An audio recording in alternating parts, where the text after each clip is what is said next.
ఈరోజు ఈ video topic వచ్చి షార్ట్ రేంజ్ కానీ మిడ్ రేంజ్ కానీ లాంగ్ రేంజ్ కానీ డిజర్ట్ ఈగల్తో ఎయిర్ షాట్ ఎలా కొట్టాలని తెలుసుకుందాం సరేనా. మిగతా గన్స్కి ఏమైనా డిఫరెన్స్ ఉంటుందా బ్రో అంటే అంత పెద్ద డిఫరెన్స్ ఏముంటుంది. ఈ గన్ అనే కాదు ఏ గన్స్ కైనా డిఫరెన్స్ అడిగితే ఒక యాక్యురసీ తప్ప, యాక్యురసీ కొన్ని గన్స్కి ప్లస్ ఉంటుంది, కొన్ని గన్స్కి మైనస్ ఉంటుంది. అవి తప్ప మీకు అంత డిఫరెన్స్ ఏమి అనిపించదు. కొన్ని గన్స్కి రేట్ ఆఫ్ ఫైర్ ఉంటుంది కదా, సో ఆ రేట్ ఆఫ్ ఫైర్ కూడా కొన్ని గన్స్కి ప్లస్ ఉంటుంది, కొన్ని గన్స్కి మైనస్ ఉంటుంది. అండ్ ఇవే కొంచెం మీకు తేడా అనిపిస్తుంది, రీలోడ్ స్పీడ్ కానీ ఇవన్నీ. ఓకేనా, first India top 1 desert eagle ప్లేయర్తో 1v1 అయితే ఆడదాం. ఎప్పుడైనా మన గేమ్ ప్లే ఇంప్రూవ్ అవ్వాలంటే బయట ప్లేయర్స్తో 1v1 ఆడాలి. అలా ఆడామనుకోండి మనకి ఒక ఐడియా వస్తుంది, ఓకే మూమెంట్ ఇలా ఇవ్వాలా అంటే డ్రాగ్ ఇలా చేయాలనేసి.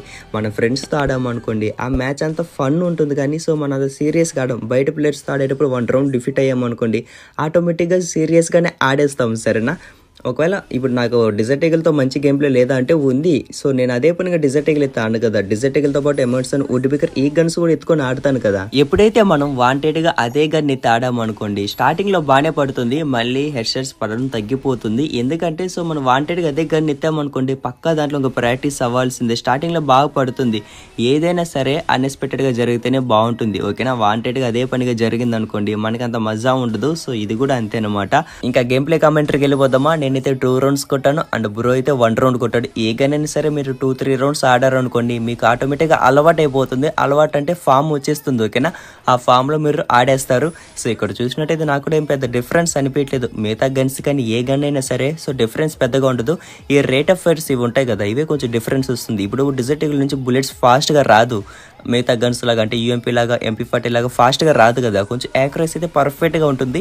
మీరు కరెక్ట్గా డ్రాగ్ చేశారనుకోండి ఈజీగా పడుతుంది. ఓకేనా, సో ఇవన్నీ మనం కూడా అందుకే ఆడుతున్నాను. ఇప్పుడు నేను డైలీ నా రీసెంట్ వీడియోస్ చూడండి, నేను ఎమర్సన్తో ఎక్కువ ఆడుతాను డిజర్ట్ ఈగల్ కాకుండా. ఓకేనా, డిజర్ట్ ఈగల్ మామూలుగా కొడతాను కానీ ఎక్కువ అయితే ఆడను కదా వాంటెడ్గా.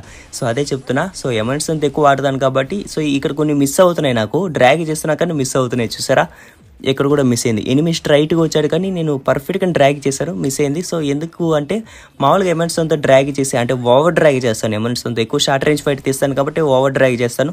ఈ మ్యాచ్ అయిపోయిన తర్వాత చెప్తాను ఎలా డ్రాగ్ చేశాను ఏమనేసి. సో నేనైతే 5 రౌండ్స్ కొట్టాను అండ్ బ్రో 3 రౌండ్స్ కంబ్యాక్ అయితే ఇస్తున్నాడు. సో నేను ఇంకా సీరియస్గా ఆడాలి. మీరు ఇంకా వీడియో లైక్ చేయకపోతే లైక్ చేసుకొని చూడండి. ఈ రౌండ్ నేనే కొడతానులేండి. బ్రో కొంచెం ఎక్కువ హెడ్స్ ఇచ్చాడు అయినా కూడా మిస్ చేస్తున్నా.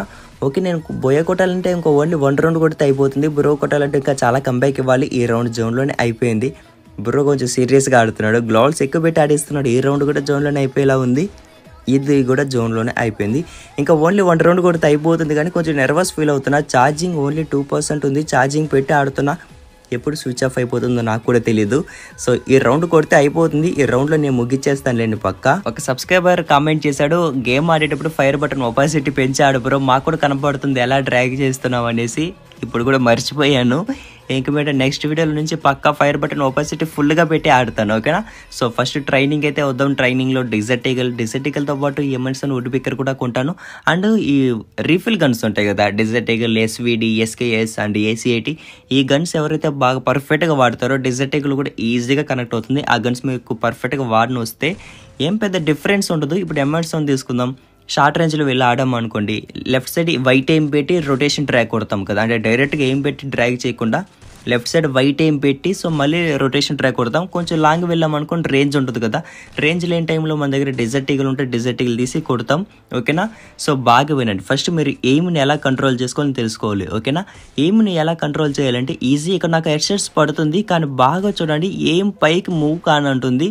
హెడ్ షాట్ పడుతుంది కానీ ఎయిమ్ అక్కడే స్టక్ అయిపోతుంది, అంటే ఎనిమి బాడీ దగ్గర స్టక్ అయిపోతుంది. ఓకేనా, ఇక్కడ స్టాండింగ్ ఎనిమి కాబట్టి సో అలాగా ఎయిమ్ స్టక్ అయిపోతుంది. ఎయిమ్ ఎలా వెళ్ళాలి, పైకి వెళ్ళాలి. మనకి బాడీ తగిలినా హెడ్ షాట్ తగిలినా ఇంకా పైకి వెళ్ళాలి. సో అలా వెళ్ళింది అనుకోండి ఎనిమి ఎంత మూమెంట్ ఇచ్చినా కూడా మీరు పర్ఫెక్ట్గా ఈజీ కొట్టచ్చు.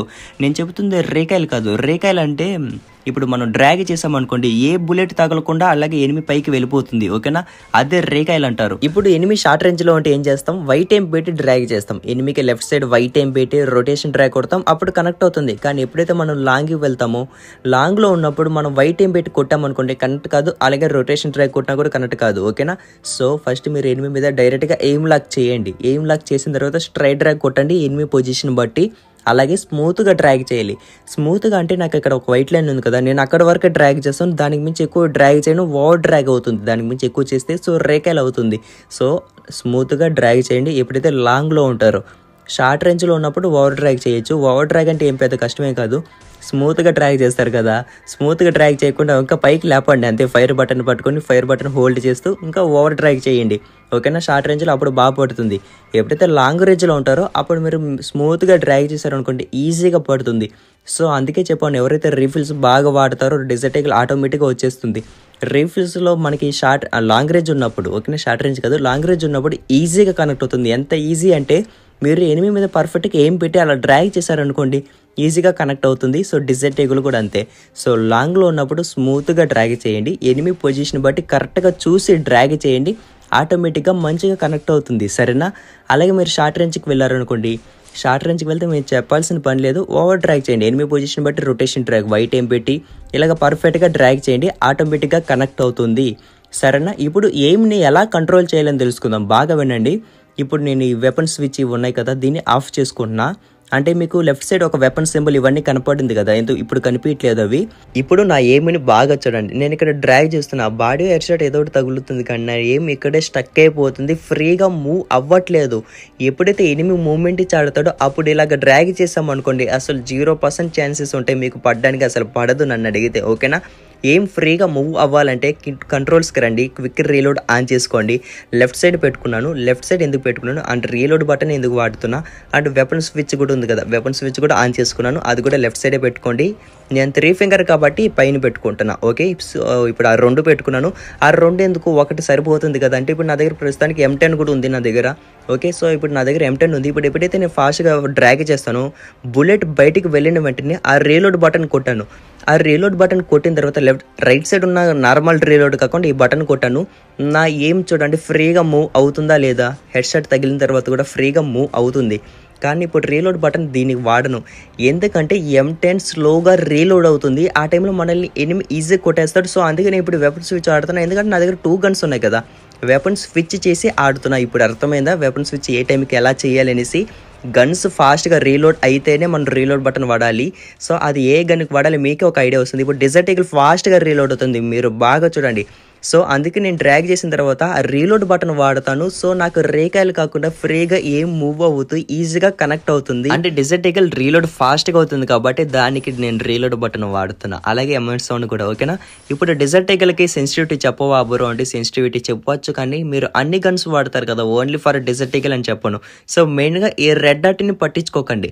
ఈ రెడ్ డాట్ ఏదైతే ఉంటుందో ఇది 1x స్కోప్కి సంబంధించింది. మనకి అక్కడ 1x స్కోప్ అని మెన్షన్ చేయలేదు అనుకోండి, కానీ మనం ఎప్పుడైతే ఇప్పుడు 1x స్కోప్ వేసి స్క్రీన్ తిప్పుతాం కదా, స్కోప్ వేసి తిప్పినప్పుడు మనకి స్క్రీన్ మూవ్ అవుతుంది కదా, దాని మీద డిపెండ్ అయి ఉంటుంది ఈ రెడ్ డాట్ అనేది. ఇప్పుడు నేను రెడ్ డాట్ 0 పెట్టాను. సో 0 పెట్టిన తర్వాత ఇప్పుడు ఒకసారి ఆడి చూద్దాం. షార్ట్ రేంజ్లో పడుతుంది అండ్ మిడ్ రేంజ్లో కూడా కనెక్ట్ అవుతుంది. కొంచెం లాంగ్ రేంజ్కి వెళ్దాం, లాంగ్ రేంజ్లో కూడా కనెక్ట్ అవుతుంది, పెద్ద డిఫరెన్స్ ఏం ఉండదు, ఓకేనా. ఈ రెడ్ డాట్ అనేది నేను ఓల్డ్ వీడియోస్లో చెప్పుంటాను, ఎందుకంటే సో స్టార్టింగ్లో అందరూ మిస్టేక్ చేస్తారు, అందరూ దాని నుంచి తెలుసుకుంటారు. నేను కూడా స్టార్టింగ్లో మిస్టేక్ చేశాను, ఓకేనా. సో నేను కూడా మెల్లమెల్లగా తెలుసుకుంటున్నాను. సో మీకు మెయిన్గా కావాల్సింది ఈ జనరల్ మీదే మీకు మొత్తం డిపెండ్ అయి ఉంటుంది. స్క్రీన్ తిప్పడం కానీ, మన డ్రాగ్ చేయడం కానీ, మనకి 1 టైప్స్ పడడం మొత్తం ఈ జనరల్ మీదే డిపెండ్ అయి ఉంటుంది. సో జనరల్ని పర్ఫెక్ట్గా పెట్టుకోండి. సెన్సిటివిటీ ఎలా పర్ఫెక్ట్గా పెట్టుకోవాలి అనేసి ఆల్రెడీ ఒక వీడియో చేశాను, మీకు ఈ స్క్రీన్ మధ్యలో వస్తుంది, ఆ వీడియో చెక్ చేయండి. ఈ వీడియోతో పాటు ఆ వీడియో కూడా లైక్ చేసుకోండి నచ్చితేనే, ఓకేనా. ఇంకా ఎవరైనా వీడియో చూసి సబ్స్క్రైబ్ చేయకపోతే సబ్స్క్రైబ్ చేసుకోండి. ఇంతవరకు మీరు వీడియో చూసారంటే మీకు పక్కా నచ్చుంటుంది, మీ ఫ్రెండ్స్ కూడా షేర్ చేసుకోండి. ఒక సబ్స్క్రైబర్ కామెంట్ పెట్టాడు, మా ఫ్రెండ్స్కి షేర్ చేయొచ్చు కానీ బ్రో నేను వాళ్ళనే కొట్టాలి ఈ వీడియో చూసారంటే, సో వాళ్ళు అనుకుంటారు అనేసి అంటున్నారు. ఇలా మీరు అనుకొని షేర్ చేయకపోతే నేను ఇంకా ఇక్కడే ఉండిపోతాను, మీరు షేర్ చేస్తేనే కొంచెం రీచ్ వస్తుంది, ఓకేనా. సో అలా ఏం కాకుండా మీ ఫ్రెండ్స్ కూడా షేర్ చేయండి. ఎప్పుడైతే మనకి ఆపోనెంట్ కొంచెం మనకన్నా బాగా ఆడతాడో అప్పుడే మనకి మజా ఉంటుంది.